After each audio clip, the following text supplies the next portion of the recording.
ಪ್ರೀತಿಯ ಆತ್ಮೀಯ ಬಂಧುಗಳೇ, ಹೇಗಿದ್ದೀರಾ? ಇದೇನಿವತ್ತು ಅಮ್ಮನ ಜೊತೆ ಕೂತ್ಕೊಂಡು ವಿಡಿಯೋ ಮಾಡ್ತಿದ್ದೀನಿ ಅಂತ ಅನ್ಕೋತಿದ್ದೀರಾ? ಅಮ್ಮ ಬಂದಿದ್ದಾರೆ, ಅಮ್ಮನ ಜೊತೆ ಕೂತ್ಕೊಂಡಿದ್ದೀವಿ. ಈಗ ಸಾಯಂಕಾಲದ ಸಮಯ. ಮನೆಯಲ್ಲೇ ಕೂತು ಒಂಥರ ಟೈಮ್ ಪಾಸ್ ತುಂಬ ಕಷ್ಟ ಆಗಿರುತ್ತೆ. ನಮಗೂ ಬೇಜಾರಾಗ್ತಿರತ್ತೆ, ಅಮ್ಮಂಗೂ ಬೇಜಾರಾಗ್ತಾ ಇರುತ್ತೆ. ಸುಮಾರು ವರ್ಷಗಳಿಂದ ಬೆಂಗಳೂರಲ್ಲಿ ಒಂದು ಜಾಗ ಇದೆ, ನೋಡುವಂತಹ ಜಾಗ. ಹೋಗಬೇಕು ಅಂತ ಪ್ಲ್ಯಾನ್ ಮಾಡ್ತಾನೇ ಇದ್ವಿ, ಆಗ್ತಾನೇ ಇರಲಿಲ್ಲ. ಈಗ ಅಮ್ಮ ಹೇಗೂ ಬಂದಿದ್ದಾರಲ್ಲ, ಈಗ ಹೋಗಿ ನೋಡ್ಕೊಂಡು ಬರೋಣ ಅಂತ ಇವತ್ತು ಬೆಳಗ್ಗೆ ನಾವು ಏರ್ಪೋರ್ಟ್ ರೋಡಲ್ಲಿರುವಂತಹ ಜಕ್ಕೂರ್ ಹತ್ರ ಇರುವಂತಹ ಒಂದು ಮಾದರಿ ಗ್ರಾಮ, ರಂಗೋಲಿ ಗಾರ್ಡನ್ಸ್ ಅಂತ, ಅಲ್ಲಿಗೆ ಹೋಗಿದ್ವಿ. ಒಂದು ಚೇಂಜ್ ಬೇಕಲ್ವಾ, ಮನೆಯಲ್ಲೇ ಇರ್ತೀವಿ, ಒಂದು ಚೇಂಜ್ ಇರಲಿ ಅಂತ ಇವತ್ತು ಅಡುಗೆ ಮನೆಗೆ ರಜಾ ಘೋಷಿಸಿ ತಿಂಡಿ ಒಂದು ಮುಗಿಸ್ಕೊಂಡು ಹೊರಟಿದ್ವಿ. ಬೆಳಗ್ಗೆ ಒಂದು 10 ಗಂಟೆ ಹೊತ್ತಿಗೆ ಮನೆ ಬಿಟ್ವಿ.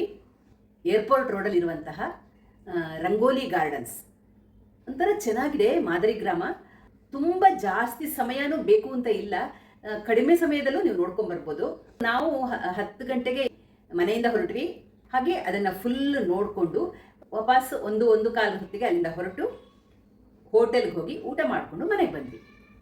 ಅಮ್ಮನೂ ಬಂದಿದ್ರು, ಅಮ್ಮನೂ ನೋಡಿದ್ದಾರೆ, ಆದರೆ ಅವರಿಗೆ ಹೇಳೋಕ್ಕೆಲ್ಲ ಬರಲ್ಲ. ಅದು ಹೇಗಿತ್ತಮ್ಮ ಜಾಗ? ಚೆನ್ನಾಗಿತ್ತು. ಅಲ್ಲಿಂದ ಹಾಗೆ ಹೋಟೆಲಿಗೆ ಹೋದ್ವಿ. ಹೋಟೆಲ್ಲು ಊಟ ಚೆನ್ನಾಗಿತ್ತು. ಊಟ ಮುಗಿಸ್ಕೊಂಡು ಹಾಗೆ ಬಂದ್ವಿ. ಆ ರಂಗೋಲಿ ಗಾರ್ಡನ್ ಅನ್ನೋದು ಒಂದು ಹೆರಿಟೇಜ್ ವಿಲೇಜ್ ಥರ, ಮಾದರಿ ಗ್ರಾಮ. ಎಲ್ಲ ತರಹದ ಒಂದು ನಿಮಗೆ ಮಾಡೆಲ್ಗಳನ್ನು ಮಾಡಿ ಇಟ್ಟಿದ್ದಾರೆ. ಆ ಮಾದರಿ ಗ್ರಾಮದಲ್ಲಿ ಹಳ್ಳಿಯ ಜೀವನದ ಬಗ್ಗೆ ಎಲ್ಲ ತರಹದ ಮಾಡೆಲ್ಗಳು, ಹಾಗೆ ಅಗ್ರಹಾರ, ಒಂದು ಮದುವೆಯ ಒಂದು ಸಂಭ್ರಮ, ಪ್ರತಿಯೊಂದು ಶಾಲಾ ಒಂದು ವಾತಾವರಣ, ಶಾಲಾ ಕೊಠಡಿ, ಈ ಥರ ಹಳ್ಳಿಯ ಜೀವನ, ಅಲ್ಲಿಯ ಮಾರುಕಟ್ಟೆ, ಅಲ್ಲಿಯ ಬೇಸಾಯದ ಪದ್ಧತಿ, ಎಲ್ಲದರ ಬಗ್ಗೆ ತುಂಬ ಚೆನ್ನಾಗಿ ಕೆತ್ತಿ ಒಂದು ನಮಗೆ ನಿಜವಾಗೂ ನೋಡಿರೋ ಥರ ಅನಿಸುತ್ತೆ. ನಿಮಗೆ ಅದು ಮಾಡೆಲ್ ಅಂತ ಅನಿಸೋದೇ ಇಲ್ಲ, ನಾವು ನಿಜ ಮನುಷ್ಯ ಕೂತಿದ್ದಾನೇನೋ ಅನ್ನೋ ಫೀಲಿಂಗ್ ಬರುತ್ತೆ. ಆ ಥರ ತುಂಬ ಚೆನ್ನಾಗಿದೆ. ಒಂದ್ಸಲ ನೋಡಿ ಬರುವಂತಹ ಜಾಗ. ವಾರದ ದಿನಗಳಲ್ಲಿ 200 ರೂಪಾಯಿ ಟಿಕೆಟ್ ಇದೆ, ಎಂಟ್ರಿ ಫೀ ಒಬ್ಬೊಬ್ಬರಿಗೆ. ವಾರದ ಕೊನೆಯಲ್ಲಿ ಅಂದರೆ ವೀಕೆಂಡ್ಸಲ್ಲಿ ಹಾಗೂ ಗೌರ್ಮೆಂಟ್ ಹಾಲಿಡೇ ರಜಾ ದಿನಗಳಲ್ಲಿ 250 ರೂಪಾಯಿ ಒಬ್ಬೊಬ್ಬರಿಗೆ ಟಿಕೆಟ್ ಚಾರ್ಜ್ ಇದೆ. ಅದನ್ನು ನೋಡಿಕೊಂಡು ಹಾಗೆ ಬಂದು ಹೋಟೆಲಿಗೆ ಬಂದು ಊಟ ಮಾಡಿಕೊಂಡು ಮನೆಗೆ ಬಂದ್ವಿ.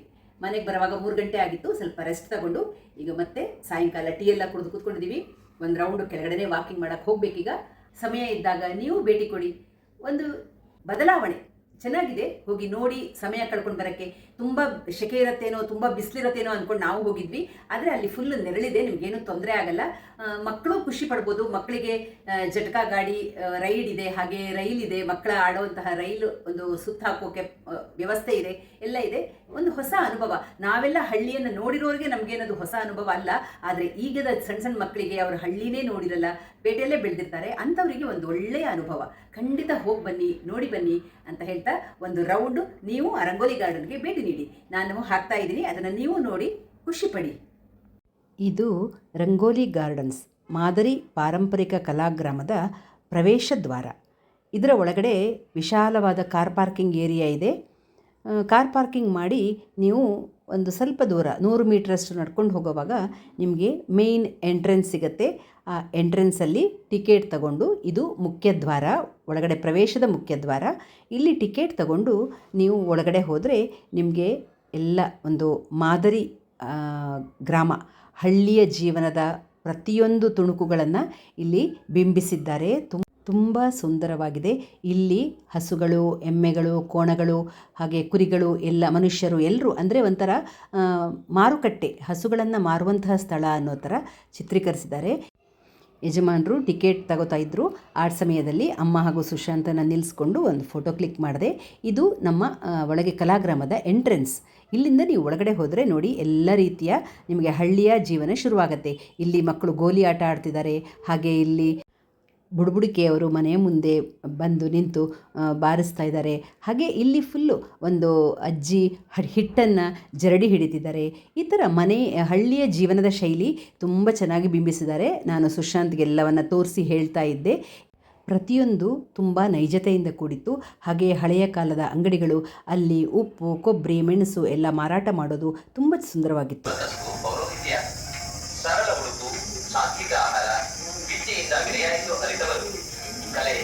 ಸಾಹಿತ್ಯ, ಸಂಗೀತ, ನಾಟಕಗಳಂತಹ ಕಲಾರಂಗದಲ್ಲಿ ತೊಡಗಿಸಿಕೊಂಡವರು.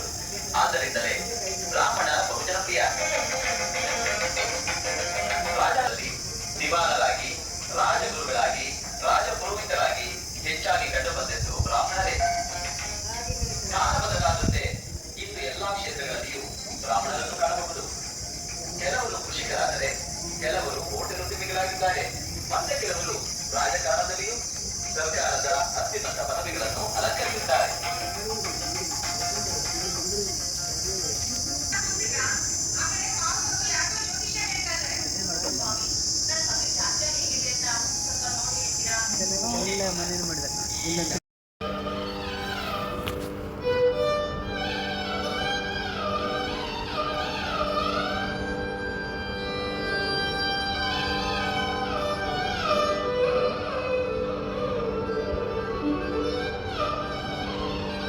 ಮಜ್ಜೆ ಕಡಿತಾರೆ, ಒಬ್ಬರು ಮಗು ಮಲಗಿಸ್ತಾರೆ.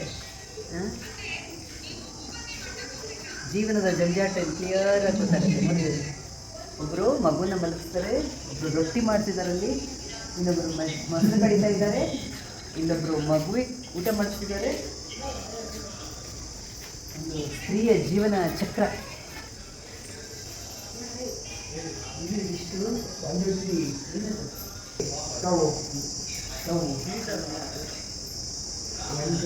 ಪ್ರತಿಯೊಂದು ತುಂಬ ನೈಜತೆಯಿಂದ ಕೂಡಿತ್ತು.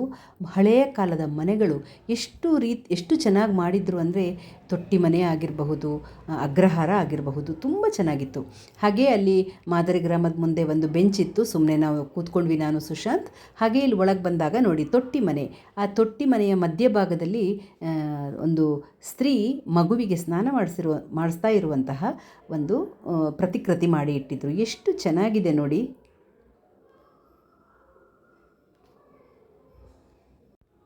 ಹಾಗೆ ಅಲ್ಲಿಂದ ಮುಂದೆ ಬರುವಾಗ ಒಂದು ಮನೆಗೆ ಪೋಸ್ಟ್ ಡೆಲಿವರಿ ಮಾಡ್ತಿರುವಂತಹ ಒಂದು ಚಿತ್ರಣ ಇತ್ತು. ಅದನ್ನು ನೋಡಿ ಸುಶಾಂತ್ಗೆ ತುಂಬ ಖುಷಿಯಾಗಿ ಹೋಗಿತ್ತು. ಪೋಸ್ಟ್ ಮ್ಯಾನ್ ಅಂತ ತುಂಬ ಖುಷಿಪಟ್ಟ. ಹಾಗೆ ತುಂಬ ಸುಂದರವಾದ ಕಲಾಕೃತಿಗಳು, ಎಷ್ಟು ನಮ್ಮ ನಿಜ ಜೀವನಕ್ಕೆ ಎಷ್ಟು ಹತ್ತಿರವಾಗಿತ್ತು ಅಂದರೆ, ನಾವೆಲ್ಲ ಚಿಕ್ಕವರಿರುವಾಗ ಹಳ್ಳಿಗಳಲ್ಲಿ ಬೆಳೆದಿದ್ದೀವಿ. ಹಾಗಾಗಿ ನಮಗಿದೆಲ್ಲ ಗೊತ್ತು. ಎಣ್ಣೆ ತೆಗೆಯೋ ಗಾಣ ಆಗಿರಬಹುದು, ಅಥವಾ ಮಗ್ಗ ನೇಯ್ತಾ ಇರೋದಾಗಿರಬಹುದು, ಈ ಥರ ಕೋಳಿ ಸಾಕಣೆ ಆಗಿರಬಹುದು, ಎಲ್ಲ ರೀತಿಯಲ್ಲೂ ಚಿತ್ರೀಕರಿಸಿದ್ರು. ಹಳೆಯ ಕಾಲದ ಶಾಲೆಗಳು ನೋಡಿ, ಎಷ್ಟು ಬರೀ ಚಾವಡಿಯಲ್ಲೇ ಮಾಡುವಂತಹ ಶಾಲೆಗಳು, ತುಂಬ ಸುಂದರವಾಗಿ ಪ್ರತಿಯೊಂದು ಪಂಚಾಯತಿ ನಡೆಸುವಂತಹ ಜಾಗ ಆಗಿರಬಹುದು, ಮನೆಯ ದಿನದ ಹೊಟ್ಟೆಪಾಡಿಗಾಗಿ ಆಗ ಗ್ಯಾಸು ಎಲ್ಲ ಇಲ್ವಲ್ಲ, ಕಟ್ಟಿಗೆಗಳನ್ನು ಒಟ್ಟು ಮಾಡಿಕೊಂಡು ಅದನ್ನು ಕಾಡಿಂದ ತೊಗೊಂಬರೋದಾಗಿರಬಹುದು. ಹಾಗೆ ಬೇಸಾಯ ಪದ್ಧತಿ, ತುಂಬ ರೀತಿಯ ಕಲಾಕೃತಿಗಳಿವೆ. ನಿಮಗೆ ಹಳ್ಳಿಯ ಮಾರ್ಕೆಟು, ತರಕಾರಿ ಮಾರಾಟ, ಹಾಗೆ ದಿನಸಿಗಳ ಮಾರಾಟ, ಪ್ರತಿಯೊಂದು ಹಸುಗಳ ಮಾರಾಟ, ಎಷ್ಟು ವಿಧದ ಹಸುಗಳು, ಬೇಸಾಯ ಪದ್ಧತಿ ಆಗಿರಬಹುದು, ಎಲ್ಲವನ್ನು ಪ್ರತಿಬಿಂಬಿಸಿದ್ದಾರೆ. ಒಂಥರ ಮನಸ್ಸಿಗೆ ಖುಷಿ ನೀಡುತ್ತೆ. ನಮ್ಮ ಈ ಸಿಟಿ ಜಂಜಾಟದಿಂದ ಈ ಥರದ ಹಳೆಯ ಕಾಲದ ಎಲ್ಲ ನಮ್ಮ ನೆನಪಿಸ್ಕೊಂಡಾಗ ಮನಸ್ಸು ಖುಷಿ ಪಡುತ್ತೆ. ಅಲ್ಲಿಂದ ಮುಂದೆ ಸಾಗ್ತಾ ಹೋದಾಗೆ ಅಲ್ಲಿ ನೃತ್ಯಗಳ ಪ್ರಕಾರಗಳು, ಕರಗ ಆಗಿರ್ಬೋದು, ಯಕ್ಷಗಾನ ಆಗಿರಬಹುದು, ನಮ್ಮ ವೀರಗಾಸೆ ಆಗಿರಬಹುದು, ಈ ಥರ ಎಲ್ಲ ವಿಧದ ಜಾನಪದ ಕಲೆಗಳ ಬಗ್ಗೆ ಅವುಗಳನ್ನು ಮಾಡಿ ಇಟ್ಟಿದ್ರು, ಮಾಡೆಲ್ಗಳನ್ನು ಮಾಡಿ ಇಟ್ಟಿದ್ರು. ತುಂಬ ಸುಂದರವಾಗಿತ್ತು. ಅಲ್ಲೇ ಮ್ಯಾಜಿಕ್ ಶೋ ನಡೀತಾ ಇತ್ತು. ಈ ಥರ ಒಂದು ಹಳೆಯ ಕಾಲದ ವ್ಯವಸ್ಥಿತವಾದ ಒಂದು ಕಟ್ಟಡಗಳ ಮಧ್ಯ ಈ ಥರ ತುಂಬ ಚೆನ್ನಾಗಿದೆ. ಇಲ್ಲಿ ಕುಸ್ತಿ ಪ್ರದರ್ಶನ ನೋಡಿ, ಎಷ್ಟು ಜನ ನಿಂತಿದ್ದಾರೆ. ನಿಜವಾಗ್ಲೂ ಏನೋ ಕಾರ್ಯಕ್ರಮ ನಡೀತಾ ಇದೆ ಅನಿಸುತ್ತೆ ಹೊರತು ನಿಮಗೆ ಅದು ಎಲ್ಲ ಮೂರ್ತಿಗಳಲ್ಲಿ ಮಾಡಿದ್ದಾರೆ ಅಂತ ಅನಿಸೋದೇ ಇಲ್ಲ.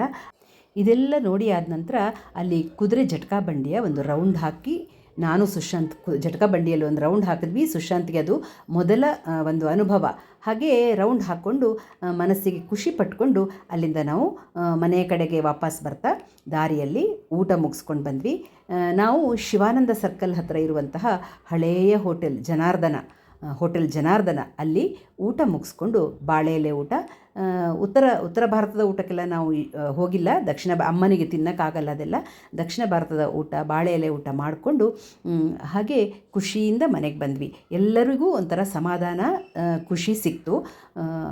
ನೀವು ನಿಮಗೆ ಸಮಯ ಇದ್ದಾಗ ಹೋಗಿ ನೋಡ್ಕೊಂಡು ಬನ್ನಿ ಅಂತ ಹೇಳ್ತಾ ಸಿಗೋಣ ಮುಂದಿನ ವಿಡಿಯೋದಲ್ಲಿ. ಅಲ್ಲಿ ತನಕ ರಾಯರು ನಿಮ್ಮೆಲ್ಲರನ್ನು ಚೆನ್ನಾಗಿಟ್ಟಿರಲಿ ಅಂತ ಪ್ರಾರ್ಥಿಸ್ತಾ ಸಿಗೋಣ. ಧನ್ಯವಾದಗಳು. ನಮಸ್ಕಾರ.